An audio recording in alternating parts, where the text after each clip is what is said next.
В эфире программа «Актуальный интервью» в студии Дарья Короленкова. Здравствуйте. Главным итогом весенней сессии Государственного собрания ЛТУМЭН Республики 7-го созыва, завершившейся в июне текущего года, стало принятие отчета главы Якутии Асена Николаева о результатах деятельности правительства региона, а также утверждение в первом чтении исполнения государственного бюджета за предыдущий год.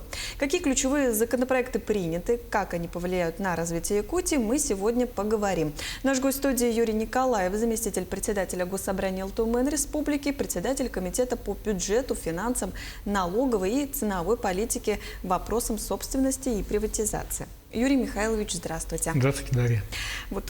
Какие вообще ключевые законопроекты были приняты в ходе весенней сессии? Крайняя пленарное заседание весенней сессии, она всегда знаменуется отчетами, да? Итоги предыдущего года. И в этом году также мы, как вы сказали, уже отчет исполнительной власти за 2025 год, закон об исполнении бюджета 2025 года, отчеты уполномоченного по защите правам детей, по правам малочисленных народов Севера.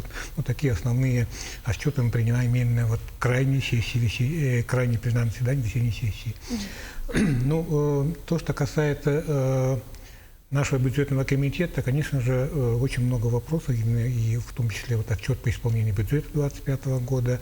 Также мы принимали законы по ценовой политике, отчет территориального фонда обязательного медицинского страхования тоже был для нас очень такой серьезная работа, подготовка к этому пленарному заседанию. Что касается отчета по исполнению бюджетов, да, это республиканский бюджет и бюджета территориального фонда медицинского страхования, по бюджету надо сказать факт тех цифр, которые мы выслушали на отчете, оно показывает о том, что все-таки доходы республики, тем не менее, растут, но доходы, к сожалению, растут намного быстрее, чем наши доходы, поэтому есть определенные проблемы. И самая главная задача, которую мы вынесли из этого отчета, это не повторение тех ошибок, которые мы все-таки признаем, что повторили. Не по нашей вине, в целом ситуация у нас в Российской Федерации, в мире, в общем-то, это повлияло на качество, скажем так, исполнения бюджета. Поэтому мы выносим определенные выводы для работы с бюджетом уже 27-го, планового 28-29 года. Это основное то, что мы с этих законов получили. А что насчет льготных тарифов? Да? Каковы новые меры поддержки населения Якутии в сфере тарифов на электроэнергию, да, особенно в зимний период? Сразу надо уточнить, это касается не всего населения республики, это касается именно Вилюйской группы районов, в котором действует еще с 3-го созыва Государственного собрания ЛТУМЭН льготные тарифы на электропотребление. То есть отопление населения в основном в этих районах проводится при помощи электроэнергии. Да? Это зона действия каскада Вилюйской ГЭС, это понятно. А чтобы не платили те тарифы, которые действуют в республике, мы устанавливали льготные тарифы. При этом диапазоны делятся на 3 части. Первый диапазон полностью льготный. Он до этого закона действовал 6500 киловатт-час. Это первый диапазон, потом 6,5 до 8 с лишними тысяч киловатт-часов, потом дальше уже там другие тарифы. Да? Льготный тариф действовал только по первому диапазону. В связи с тем, что у нас были сильные морозы, очень низкие температуры в этом году стояли, в том числе и в Вилюйской группе районов, некоторые домохозяйства заплатили в некоторые месяцы до 50, до 60 тысяч только за электроотопление. Да? Были очень много обращений и в адрес депутатов, и в адрес руководства республики, дошло до руководства Российской Федерации.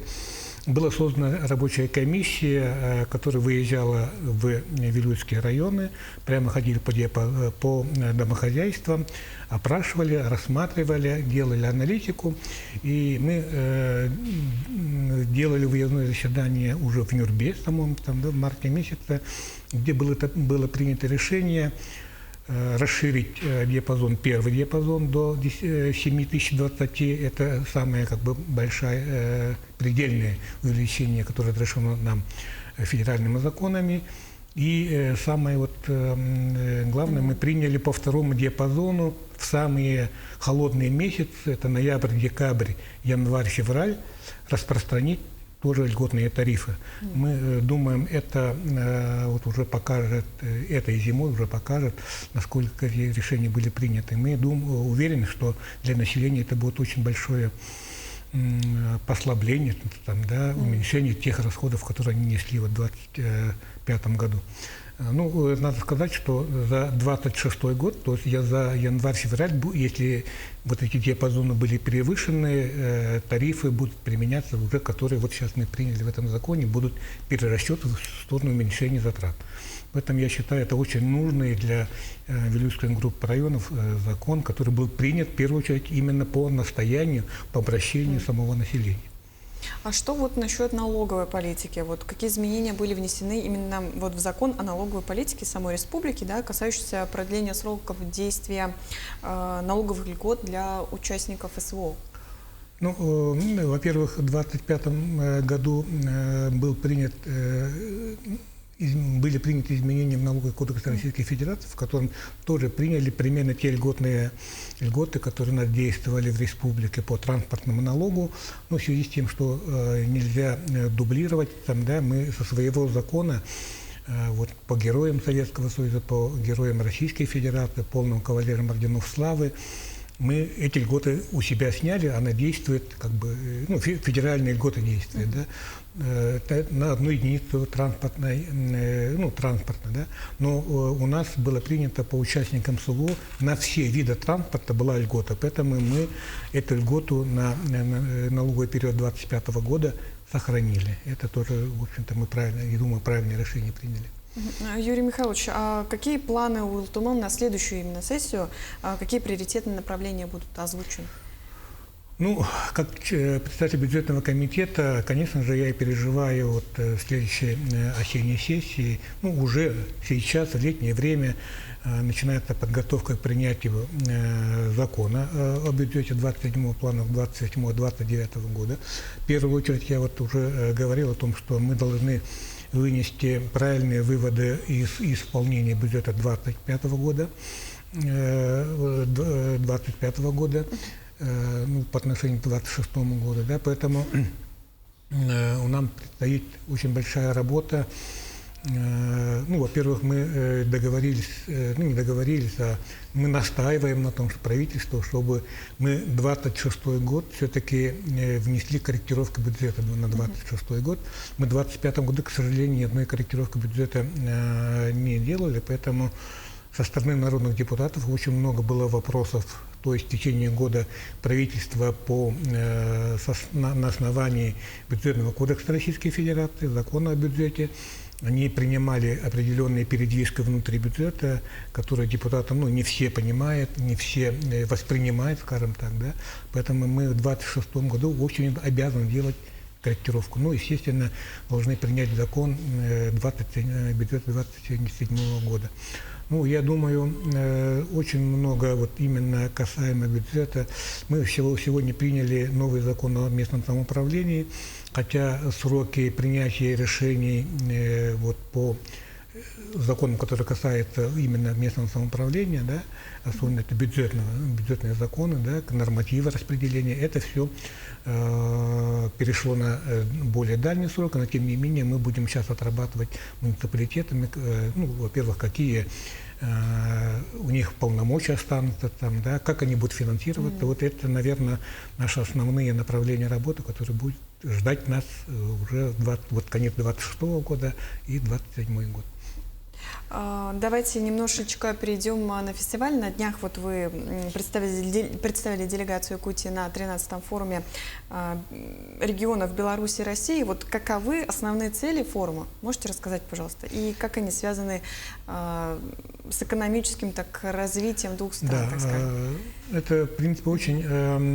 Сегодня-то хорошая командировка была, познавательная, информативная. Во-первых, делегации принимал участие и первый заместитель председателя правительства республики, наш московский представитель Андрей Сандоминович Федотов, в том числе и я. Ну, Белоруссию и Республика Саха-Якутия связывают уже давно, да, еще про советское время. У нас были определенные соглашения. Наши соглашения, на основании которых мы работаем с 1997 года. Государственное собрание Илтумен в 2021 году заключило соглашение с Гомельским областным исполнительным комитетом народных депутатов. И вот надо сказать о том, что сейчас план работы за 25-26 год планируется в целом по республике. Там сумма вроде бы так не очень большая, 60 миллионов рублей подсчетом. Да? На самом деле у нас отношения очень широкие. Да? Это касается, например, со стороны республики мы сбываем, экспортируем драгоценные металлы, камни реализуем. Там, со стороны Беларуси мы получаем мясные продукты, горную технику, дорожную технику. Ну, горная техника, БелАЗы известны, наверное, каждому нашему